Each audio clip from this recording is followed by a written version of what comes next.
Deus não está longe de nós. Basta percebermos Ele, basta olharmos para Ele, basta entendermos que Ele quer falar com a gente. E nessa manhã, eu fui chamado aqui novamente. Quantos aqui estavam no domingo passado? Quantos aqui entenderam a mensagem do domingo passado?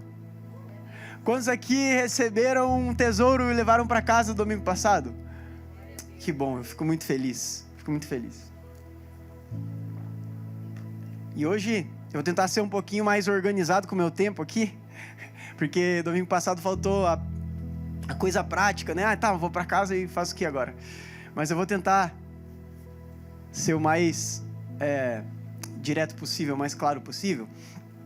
Mas um dia eu me encontrei meio dividido, sabe? Eu me encontrei meio dividido assim, tipo... Cara, será que eu...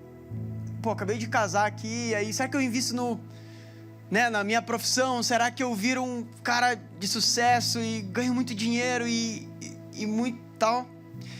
E do outro lado eu tava assim, mas eu queria também fazer a vontade de Deus.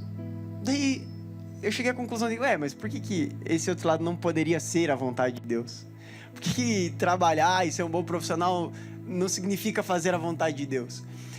E aí, outro dia eu tava lá, daí eu falei assim, mas será que eu compro um carro? Será que eu fico sem carro? Tô bem também sem carro, mas por que eu compraria um carro? E aí eu falei, mas eu quero fazer a vontade de Deus em tudo isso. Aí mas por que comprar um carro não pode ser a vontade de Deus? E por que também não comprar um carro pode não ser a vontade de Deus? Aí, outra vez, eu tava lá, vou cozinhar para minha esposa hoje. O que eu vou cozinhar? Será que eu cozinho miojo? Será que eu vejo uma receita aqui na internet e cozinho uma coisa mais agradável? E aí, cara, eu acho que essa é a tua história e a minha história, na verdade. Porque a gente vive a vida inteira, e talvez você está aqui hoje nessa manhã, não sei por que você está aqui, não sei mesmo, não tenho nem como saber, porque quem sonda os corações é o Espírito de Deus, mas eu sei que você está aqui nessa manhã com um propósito, com algum objetivo. E eu sei que lá no fundo, para você está aqui dentro, e você vem aqui talvez domingo após domingo, com essa ideia de, eu quero fazer a vontade de Deus. Eu quero descobrir qual que é essa vontade de Deus para mim. Por exemplo, eu quero namorar, daí eu estou conhecendo uma pessoa. Aí, deixa eu saber se essa é a vontade de Deus, hein? Daí eu vou no culto, daí eu peço orações, daí eu tento descobrir, no fim Deus não fala nada e eu tomo uma decisão. Ou não ou sim. Eu tô com um problema não sei que lugar, daí a gente tá o tempo inteiro correndo atrás dessa vontade de Deus, que parece que tá distante da gente, tanto, que a gente nunca ouve a Deus. Aqui, alguém já ouviu Deus audivelmente aqui? 1, 2, 3... Olha, a gente tá aqui, sei lá, em tantas pessoas, 4 que ouviram a Deus. E aí a pergunta é, por que o resto não ouviu? Será que a gente não é tão preferido assim? Será que Deus só fala com quem Ele gosta? Então Deus não gosta de ninguém aqui, porque gosta de 4 pessoas só. Com certeza não é isso. Só que então o que é então? O que é se não é isso? Não é que Deus gosta do cara e fala com ele, Deus fala lá com o apóstolo, mas não fala comigo, sabe? E esse foi a crise que eu me encontrei. Deus não falou, não sei o que fazer. Só que eu também não vou ficar parado, porque eu preciso fazer alguma coisa. Senão eu só me fecho dentro da minha casa e falo assim, o dia que Deus falar alguma coisa, e eu faço alguma coisa. Só que a gente sabe que não é isso. Não é assim. Então hoje o nome da nossa reflexão é Senhor, diga o que você quer. Talvez esse é o grito do teu coração, o grito do meu coração. Será que eu faço tal coisa? Deus, diga o que você quer, e aí eu farei. Sabe por quê? Porque quando Deus fala, parece que é mais fácil tomar decisão, porque no fim das contas, quem é onisciente é Ele, não sou eu. Então eu não sei o que vai acontecer amanhã, eu não sei nem o que eu vou comer amanhã, e nem lembro o que eu comi ontem. Então no fim, a decisão dele é muito melhor do que a minha. Mas a questão é qual que é a vontade dele. Porque eu não sei. E alguns homens na Bíblia ouviam a vontade de Deus fazendo assim, ó: Deus, se é da tua vontade que aquela folha da árvore vai cair agora. Então, daí caía. Não, Deus, se é a tua vontade, daí a gente também vai para esse lugar. Pô, Deus, se é para eu namorar com aquele cara, então que ele fale amarelinha ao contrário, quando a gente estiver comendo em tal horário. Daí ele fala isso e fala: nossa, agora foi Deus. E às vezes Deus faz isso e fala assim: talvez não foi tão Deus também. Às vezes foi sem querer, né? O cara, sei lá. Olha lá, ó. E aí você fica nessas, tipo, será que é Deus? Será que não é? E aí a gente fica igual um maluco, correndo: Deus, fala comigo. Deus, cadê você? E aí sabe o que a gente faz no fim das contas? Só tem dois, é uma bifurcação. Ou a gente fala assim: Deus não falou comigo, então não tô nem aí mais. Não vou nem perguntar o que Ele quer mais e vou embora. Ou a gente vai pro outro lado e fala assim: Deus não falou, então não vou fazer nada. E aí no fim a gente não dá fruto. Só que João 15 diz que aquele que está em mim, esse dá fruto. Aquele que não está em mim é como um galho que é arrancado e jogado fora. E aí talvez a gente não tenha gerado fruto em nós, porque a gente está tentando descobrir: será que é a vontade de Deus para eu ir cantar? Será que é a vontade de Deus para eu ir pregar? Será que é a vontade de Deus para eu ir lá na casa daquele meu amigo, que faz muito tempo que eu não falo, e falar: cara, Deus abençoe, te amo, tal, e ir embora? Coisa simples, que talvez não é tão complexo para nós. E a gente fica tão preso em fazer essas coisas, porque no fim das contas a gente está preso a essa dicotomia: se Deus não falar, não faço nada; se Ele falar, eu vou fazer o que Ele falou. Só que como Ele não falou, então não faço nada.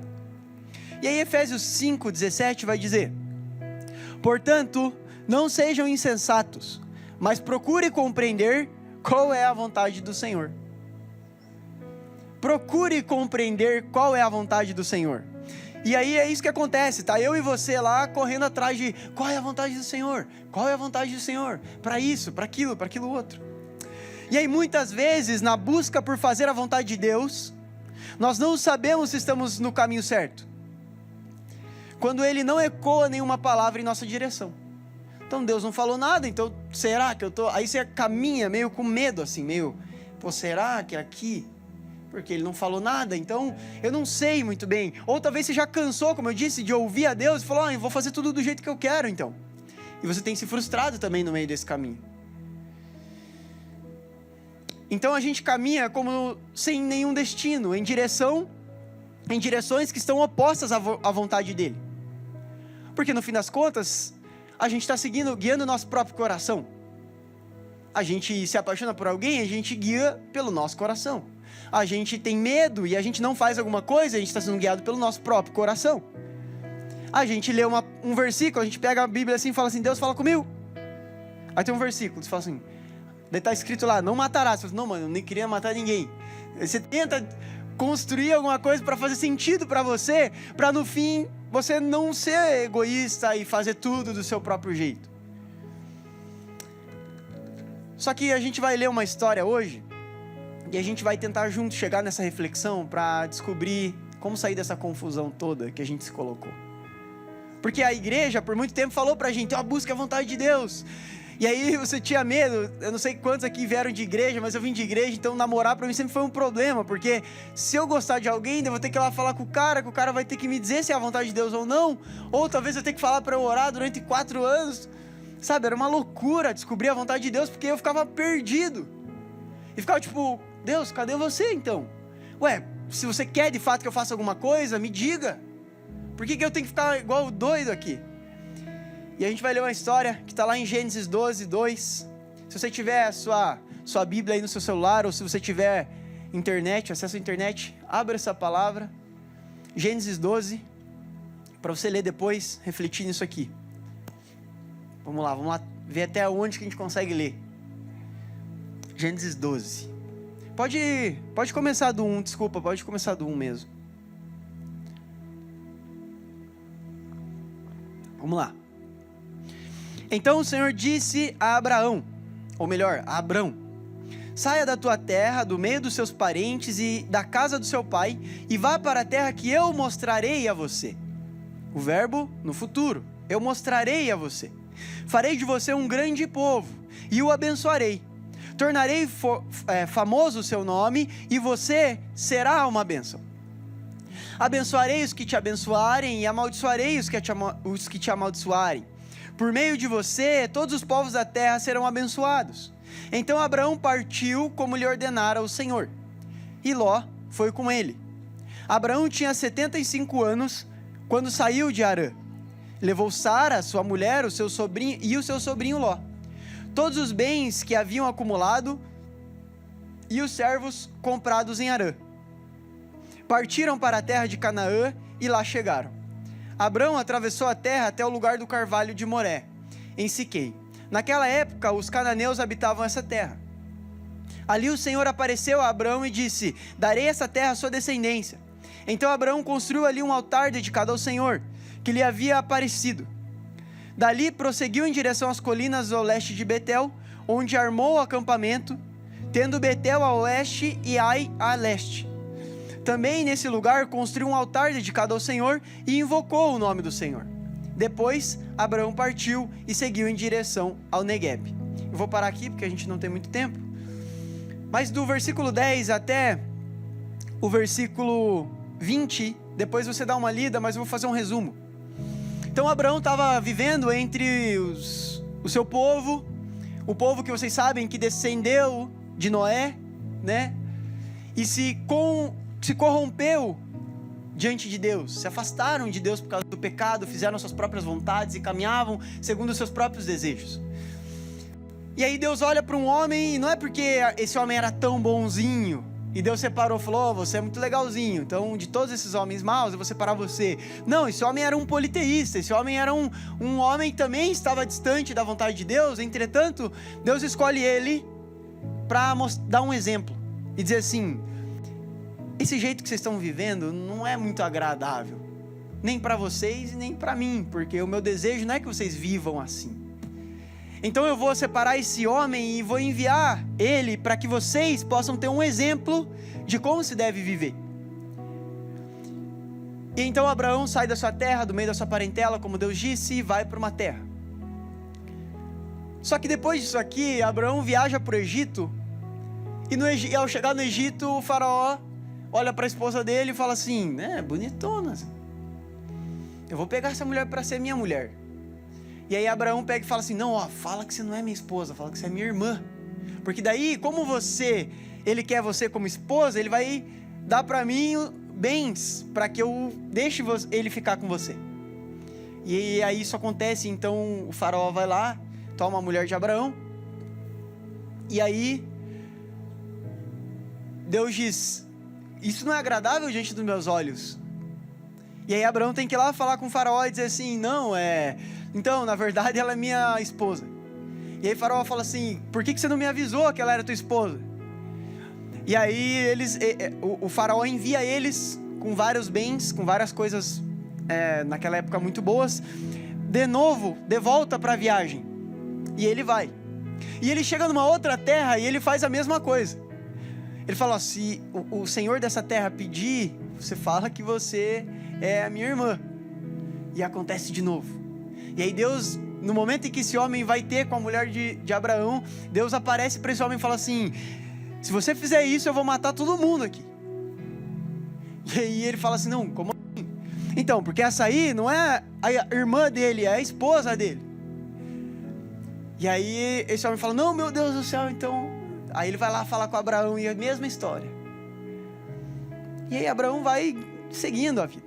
E Ló era o sobrinho dele. E Ló é o cara que dá mais problema para Abraão no fim das contas. Só que em nenhum momento Deus disse assim: leve Ló junto com você. Fale para os imperadores, os líderes das cidades, que Sara é a tua irmã e não a tua esposa. Então o que eu aprendo com toda essa história é que muitas vezes, diante da vontade de Deus revelada a nós, a gente caminha sem saber o que fazer no meio do caminho. Porque no fim Deus só disse assim: eu farei de você uma grande nação, abençoarei você, amaldiçoarei.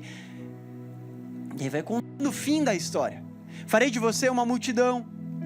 Só que a pergunta é: o fim eu já sei, o começo eu já entendi, mas o que eu faço aqui no meio? Se eu chegar lá na terra e e tiver que resolver, eu vou ter que falar que ela é minha irmã, porque senão vai dar ruim. E aí, por falta de respostas ou até fé, a gente cria aquilo que parece ser mais agradável, tanto a Deus quanto a nós. Quando na verdade Deus não se agradou tanto daquela nossa vontade. E aí essa é a questão, a gente vive a vida entre o receio de não fazer a vontade de Deus e o silêncio de Deus. E aí por vezes Ele não diz o que Ele deseja de forma clara para nós. E aí por vezes nós nos paralisamos, porque a gente não sabe o que Ele deseja. Porque no fim a gente não tem claramente todo o caminho de A a B. E a vontade de Deus, em nenhum momento foi que nós compreendêssemos essa vontade do meio do caminho. As promessas de Cristo, quando Ele vem, por exemplo, Ele começa a falar aos seus discípulos, é necessário que o Filho do Homem morra e seja entregue, não sei o que lá. Tá, ok, a gente vive com Jesus com a certeza de que um dia Ele vai morrer, mas logo na mesa da ceia, quando Ele diz, então, é necessário que o Filho do Homem agora seja entregue, Pedro levanta e diz, não, certamente você não vai morrer. E aí Jesus diz, arreda-te de mim, Satanás, porque não conhece das coisas de Deus, mas dos homens. Ué, Pedro estava confuso com essa ideia. Pedro, no momento em que os soldados prendem Jesus, ele vai lá e corta a orelha do soldado. Porque no fim, para Pedro, estava claro que Jesus seria o mestre deles, o Senhor, que governa os céus e a terra, e continuaria sendo esse Senhor, mesmo em pele de homem. Então, como que esse meio do caminho você não disse nada, e então eu vou fazer o que eu acho que tem que ser feito. Eu vou brigar com você mesmo, com o próprio Cristo. Eu vou cortar a orelha desse cara. Eu vou fazer o que tem que fazer, porque você não falou o que eu tinha que fazer. E talvez na ânsia de acertar a gente tenha errado tanto. Na ânsia de descobrir tanto a vontade de Deus, a gente tem caminhado de uma forma tão confusa. Só que entende que os seus erros no meio desse caminho não é um problema para Deus. Porque Pedro continuou sendo a vontade de Deus. Abraão continuou sendo a vontade de Deus. Mesmo tendo entregue a própria mulher. Mesmo tendo errado, mesmo tendo ido para outro lugar e não... Mas o fato é que os nossos erros no meio do caminho por tentar fazer a vontade de Deus ou ignorá-lo, ou tentar viver preenchendo o vazio, faz com que a gente se prenda nos nossos erros. E faz com que o nosso coração saia do lugar de onde ele sempre deveria estar. Por tentar fazer a vontade de Deus sem Ele dizer a vontade dEle, por nosso próprio braço, a gente tira o nosso coração do lugar onde ele deveria sempre estar. O problema para Deus não é os erros que a gente comete no meio do caminho, crendo no futuro que Ele já revelou. Mas o problema é quando o nosso caminho e as nossas decisões nos afastam tanto do coração que a gente deveria ter, que no fim Deus ele deixa de ser o nosso Deus. E a gente começa a ser o nosso próprio Deus. E aí, em vez de a gente chegar no ponto B, onde Ele falou que a gente chegaria, a gente caminha em direção a um outro rumo, porque parece muito confuso.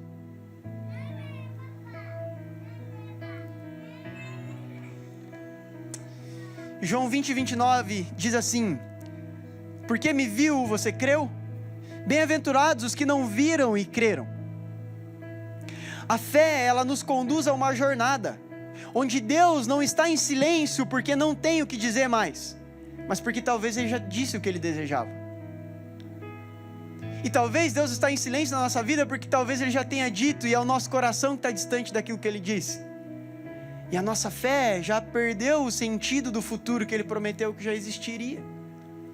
Enquanto Jesus era preso no Getsêmani à noite, os discípulos fogem, eles se afastam. E aí diz que Pedro volta a praticar a mesma profissão que ele tinha antes de conhecer Jesus. Ele começa a se preocupar com aquilo que era normal, tanto que ele nega Jesus 3 vezes. Os outros discípulos então se afastam e vão para outros lugares. Só que quando as mulheres chegam no sepulcro, ele está aberto, e tem um anjo, esse anjo diz: por que procuram entre os mortos aquele que vive? Avise os discípulos e a Pedro que eu vou encontrar eles na Galileia, como eu havia dito. E os discípulos estavam todos perdidos. Mas aquele Cristo que disse que uma vez ressuscitaria e encontraria com eles, ele ia cumprir, ele cumpriu essa promessa. Mas o problema era que o coração deles, por se confundir com a vontade de Deus, pera, Jesus ser preso não é bem a vontade de Deus. Então, se essa não é a vontade de Deus, então deixa eu fazer o que eu acho que tem que ser feito para ser a vontade de Deus. Como se a vontade de Deus dependesse daquilo que a gente faz para ser realizada completamente. Quando na verdade Deus não precisa que a gente realize a vontade dele, mas Ele deseja que a gente viva ela. Porque ela é boa, perfeita e agradável. A mesma história acontece com Samuel. Deus chama um profeta, esse povo de Israel que foi liberto do Egito, que é a descendência de Abraão, se encontra num lugar, vivendo em uma região, e eles olham para os outros povos, e os outros povos tinham deuses, tinham líderes, tinham reis, e eles falam assim: nós também desejamos um rei. E aí eles, no caso, Samuel era o profeta, então ele ungiu Saul para ser um dos reis. Só que depois de Saul desagradou a Deus em fazer a sua própria vontade, em tirar o coração da vontade de Deus. E aí Deus diz para Samuel: eu separei um rei para mim, e ele está na casa de Jessé. Quando ele diz isso, Samuel sai da casa dele, vai para a casa de Jessé. Chegando lá, imagina, eu imagino que você vive essa circunstância. Faça tal coisa e unja o rei na casa de Jessé. Aí ele chega lá, abre a porta, tem 7 pessoas, 10 pessoas na casa. Daí ele para na porta e fala assim: e agora? Quem que é a pessoa? Porque se eu ungir errado aqui, vai dar muito errado. E aí o que a Bíblia diz? Que Samuel pede para Jessé mostrar os filhos. E ao ver um grande homem, forte, corajoso, um soldado, ele diz assim: certamente é ele. Nesse momento, Deus diz dos céus para ele: não olhe a aparência, porque eu não vejo como vê o homem. E aí tem o segundo, um super empresário poderoso. E aí Samuel fala assim: certamente esse é o rei que vai governar Israel com administração, com força, com garra. E aí Deus diz: não escolha pela aparência, porque Deus não vê como vê o homem. E aí depois de ver todos os filhos e Deus falar que não era nenhum deles, Samuel pergunta para Jessé: tem mais alguém? E aí Jessé fala: tem Davi, ele está lá no pasto com as ovelhas, mas assim, não vou prometer muito. E aí chega um menino na casa, e aí Samuel olha para o menino, e talvez pelas suas próprias forças, pela sua própria ciência, ele não escolheria Davi. Mas Deus diz: esse é o rei que eu preparei para Israel. Porque quando veio o urso contra as ovelhas, ele lutou contra o urso. Porque quando veio o leão, ele lutou contra o leão. E certamente ele fará o que é agradável a Deus. Mas a pergunta é, e agora já se caminhando para o fim, a pergunta é: no meio de toda essa dificuldade de escolher entre as circunstâncias de um homem que estava preparado fisicamente, um outro preparado mentalmente e um outro com o coração no lugar certo, a gente fica tão confuso quanto escolher essa realidade, que a gente esquece que a verdadeira identidade se faz quando ninguém vê. Se faz naquilo que não é visto com os nossos olhos, porque Deus não vê como vê o homem. E para começar a conclusão, a questão é Lucas 12, 34. Porque onde estiver o vosso tesouro, ali estará também o vosso coração. Sim, Deus revela e Ele deseja revelar a sua vontade a todos nós. Mas Ele olha para o nosso coração. Por vezes estamos tão focados em tomar decisões que deixamos de perguntar ao nosso próprio coração, a Deus, se o nosso coração deseja agradar a Ele. E a gente passa tanto tempo entre essa dicotomia, entre fazer o que é certo e fazer o que é errado. E quantas vezes na nossa vida a gente nem sabe qual decisão tomar, e a gente só toma aquela que talvez parece melhor. Mas a questão é que não importa. No fim, não importa qual de todas essas decisões é realmente aquela que que nós temos que fazer. A questão é que aonde está o nosso coração no meio das nossas tomadas de decisão? A pergunta é a reflexão de por que tomamos as decisões que nós tomamos? Por que somos quem nós devemos ser? Jesus disse que o desejo dele era fazer a vontade de Deus. Ele desejava fazer a vontade de Deus em tudo que ele fazia. Eu fui enviado para fazer não a minha vontade, mas a vontade daquele que me enviou. A questão é que talvez no meio do caminho, assim como Abraão e talvez assim como Davi, na administração do reino, eu e você vamos errar as decisões que nós tomamos. Mas a pergunta é, onde está o nosso coração? Aonde nós temos colocado o nosso coração? Porque no fim não importa se tomamos a decisão certa ou a decisão errada. No fim importa se o nosso coração deseja agradar a Deus ou não. Jesus certa vez está ensinando entre a multidão e os fariseus de longe fazem uma pergunta. E aí Jesus olha para os fariseus e diz assim: eu sei a intenção que vocês me perguntam, o que vocês perguntam. Então a resposta é XYZ. Porque no fim, assim como Caim e Abel, a Bíblia diz que os dois fizeram um sacrifício. Mas Deus se agradou do sacrifício de Abel e não de Caim.